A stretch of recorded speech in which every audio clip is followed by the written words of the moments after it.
Kamjiverse.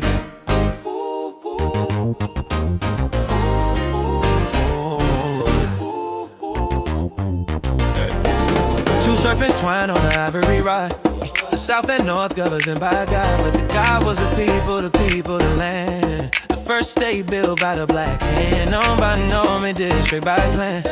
The federation was always a plan. My ass sat at the vizier's ear. Justice without tribal fear. When the minister took the pilgrimage road, he carried Cayman's governing load. The council stool, the elders here. The palace courtyard, the open air. Not conquest, but covenant seal. The African state on the river revealed. Before the colonizer drew the line, Kemet drew the blueprint divine. We do not beg for sovereignty's nine. We invented the state under African God. Africans everywhere deserve and must have reparations. Africans everywhere deserve and must have reparations. Africans everywhere deserve and must have reparations. Africans everywhere deserve and must have reparations. Africans everywhere deserve and must have reparations, but the white man may not give any of us reparations. We may have to take what belongs to us. You sit around forever in inactivity waiting for some reparations. A persistent pattern in mainstream Mesoamerican scholarship is the reflexive dismissal of any artifact bearing morphological features associated with African phenotypes.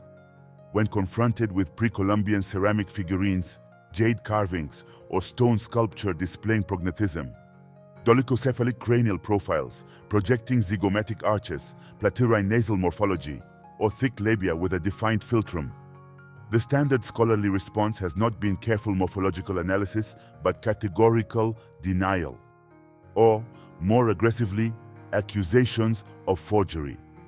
This denial pattern extends across an entire class of artifacts now held in accredited institutional collections with verified provenance, including the jade Olmec-style wrestler statuette from the Ulua Valley, Cortez, Honduras, photographed by E. Willis Andrews V and archived at the Middle American Research Institute, Tulane University, H.1.8.3a.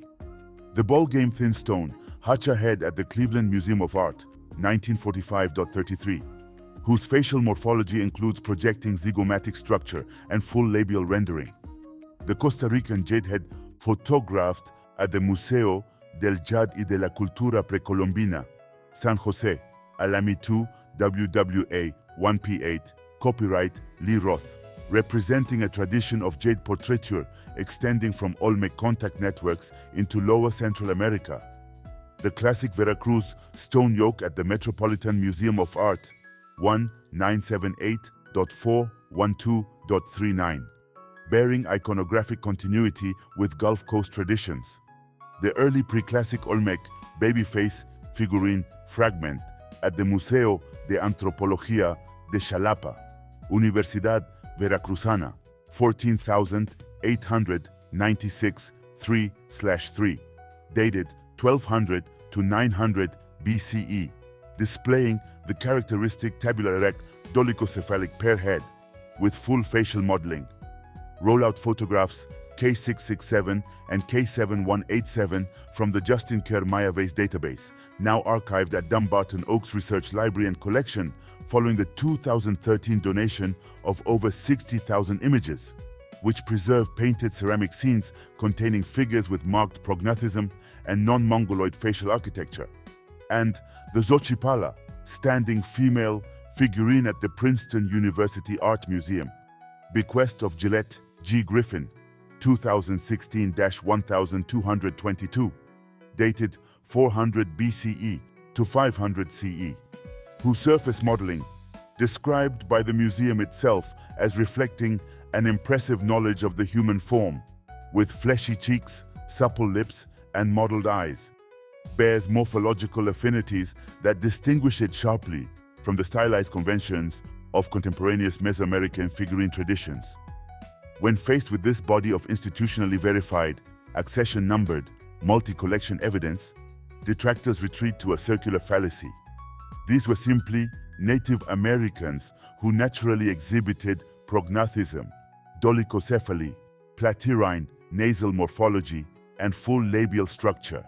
In other words, they looked exactly like Black Africans, but were not Black Africans. Art historian and epigrapher Carlo Tiegay, whose field work in Guerrero produced foundational documentation of Xochipala figurines, concluded that the Olmec physical type represented a non-Mongoloid origin, morphologically distinct from the broader Native American population, a finding that remains inconvenient for those committed to cultural isolationism. The artifacts listed above are not fringe claims or unprovenanced market pieces. They are held by the Cleveland Museum of Art, the Metropolitan Museum of Art, Princeton University, Dumbarton Oaks, the Universidad Veracruzana, and Tulane University's Middle American Research Institute. Their existence in these collections categorically refutes the claim that there is no credible physical evidence of African contact in pre-Columbian America, because there obviously is. Let's go to Comma Green, we steady on the rise. Digging truth from ancient scenes, we open blinded eyes. Rhyme sharp like pirates' lines, we break the bondage tight. Kamji speaking revolution, keep the fire burning. Shield drums guide our stride, we march with purpose proud. No more silence, we collide, our voices thunder loud. Politics and history, we stitch them in every verse. From Pharaoh's throne to Yaoundé streets, we claim the Kamjiverse.